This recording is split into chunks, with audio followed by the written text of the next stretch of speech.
টেঙাগুৰি মণ্ডল কংগ্ৰেছৰ সাধাৰণ সম্পাদক আদি কৰি সমূহ বিষয়ববীয়া টেঙাগুৰি নিৰ্বাচনী প্ৰচাৰ কাৰ্যালয়ৰ সভাপতি সম্পাদক আদি কৰি সমূহ বিষয়ববীয়া মোৰ সন্মুখত বহি থকা মোৰ পিতৃ সমাজৰ অভিভাৱকসকল মোৰ সন্মুখত আসন অলংকৃত কৰা দেশৰ নৱপ্ৰজন্মৰ ভৱিষ্যতসকল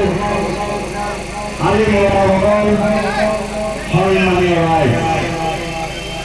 আপোনালোকে জানে 2024 চনৰ যি লোকসভা নিৰ্বাচন সমাগত এই লোকসভা নিৰ্বাচন খুবেই গুৰুত্বপূৰ্ণ নিৰ্বাচন যি নিৰ্বাচনে দেশৰ গণতন্ত্ৰ দেশৰ সংবিধান দেশৰ ন্যায় অধিকাৰ সকলো নিৰ্ভৰ কৰিব এই নিৰ্বাচন দেশৰ গণতন্ত্ৰ ৰক্ষাৰ নিৰ্বাচন এই নিৰ্বাচন দেশৰ জনসাধাৰণৰ অধিকাৰৰ নিৰ্বাচন এই বিষয়ে আপোনালোকক মই দুটা বক্তব্য আগবঢ়াবলৈ আগ্ৰহী আপোনালোকে জানে আজি নৰেন্দ্ৰ মোদী চৰকাৰে সংখ্যালঘু জাতিটোক একেবাৰে টাৰ্গেট হিচাপে লৈ সমগ্ৰ ভাৰতবৰ্ষতে মুছলমানৰ লাঞ্ছিত বঞ্চিত বিভিন্ন কুটুভাষ্যৰ জৰিয়তে অপমান কৰি আহিছে আজি এইখন অসমত এইখন ভাৰতবৰ্ষত দুখন দেশ সিহঁতে সাজু নিয়েছে এখন সৰু এখন ডাঙৰ দেশ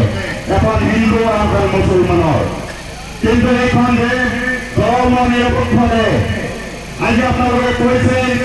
বিজেপি ইমান দূৰ হৈ আছে যে সংখ্যালঘুৰ একমাত্ৰ উন্নয়ন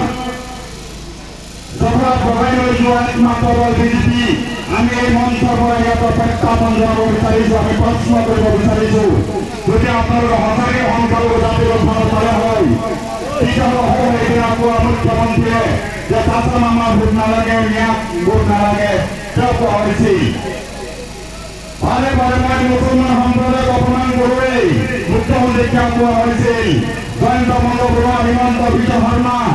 তিৰোধ হাজৰিকাই ভালে ভালে জাতিটোক অপমান কৰি আহিছে আজি নিৰ্বাচনৰ সময় সমাগত আৰু এই সময়তে যেন লাগিছে একমাত্ৰ সংখ্যালঘু ৰাজনৈতিক দল বিজেপি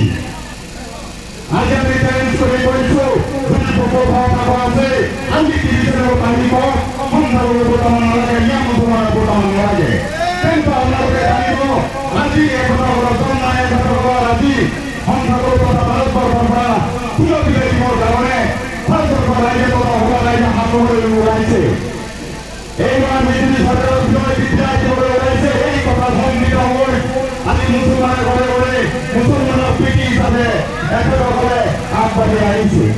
আজি মই এটা কথা কওঁ এটা জাতিক যদি আপোনালোকৰ উদ্দেশ্য কথাটো কৈছো যদি এটা জাতি এই পৃথিৱীৰ পৰা বিলীন কৰিবলৈ হয় প্ৰথমতে সিহঁতক জীবনধাৰা কৰিব লাগিব আমি কেতিয়াও কল্পনা কৰা নাছিলো যে চৰাঞ্চলৰ বালি মাটি কোনো মানুহে অৱস্থান কৰিব নোৱাৰা ঠাইটো বিজেপিয়ে উচ্ছেদ কৰিব আমি কেতিয়াও কল্পনা কৰিব নাছিলো আমাৰ ভৰি দুখীয়া মানুহখিনিয়ে এই উত্তপ্ত পানীত বাদাম লগাই বিভিন্ন ধৰণৰ শস্য খেতি কৰি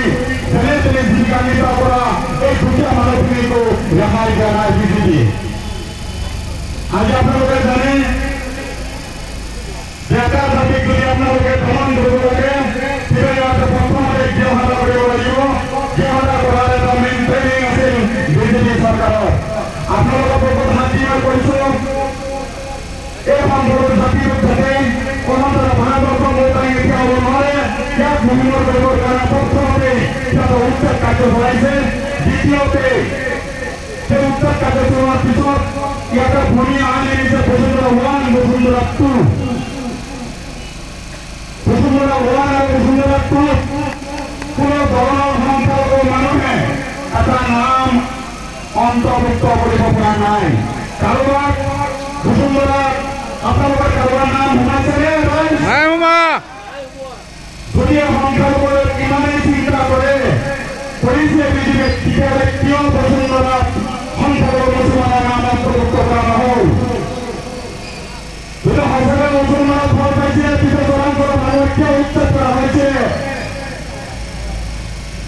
যদি সঁচাকে যদি ভাল পাইছে ভিতরে মেয়ে মুসলমান মহিলা মামা আইন মানতে হবে ঐক্য কলি ধর্ম দিয়ার মিছিল নিয়ে আখ্যাত করেছে।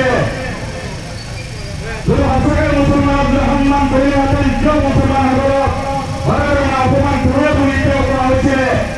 আজি এই দুৰ্নীতিবোৰৰ জবাব আপোনালোকে লোৱাৰ সময় সমাগত। আপোনালোকৰ এটা এটা ভোট আজিৰ দিনত এজন প্ৰাইম মিনিষ্টাৰৰ ভোটৰ যিমান পাৱাৰ আজি এজন ট্ৰেভেলাৰ ৰিক্সা ওলালে কিন্তু সিমানেই পাৱাৰ। আজি 5টা বছৰ 10টা বছৰ যেনেকৈ অপমান কৰি আহিছে এই অপমানক প্ৰত্যুত্তৰ দিয়াৰ সময় সমাগত। মই আশা কৰিছো সাম্প্ৰদায়িক নিৰ্বাচন কৰি বিজেপি ৰাজনৈতিক আখৰাত ওলাইছে এই আখৰাত কিন্তু বেগ কিন্তু আগবাঢ়ি যাব নোৱাৰে। যদি আগবাঢ়ি যাব লগা হয় তেতিয়াহ'লে ভাৰতবাসীৰ অসমবাসী ঐক্যবদ্ধভাৱে একেলগে সংস্থান কৰি অসম্পূৰ্ণ ভাৰতবৰ্ষক আগুৱাই লৈ যাব লাগিব। আমি কিন্তু বিভাজনৰ কাৰণে ৰাজনীতি নকৰোঁ, কিন্তু আমি নিৰ্বাচনৰ ৰাজনীতি কৰিব খোজা নাই আৰু কেতিয়াও নকৰোঁ। আপোনালোকে জানে বিগত দিনত যি নেকি বিজেপি চৰকাৰ এই চৰকাৰখনে সংখ্যালঘুতা আগবাঢ়ি যাব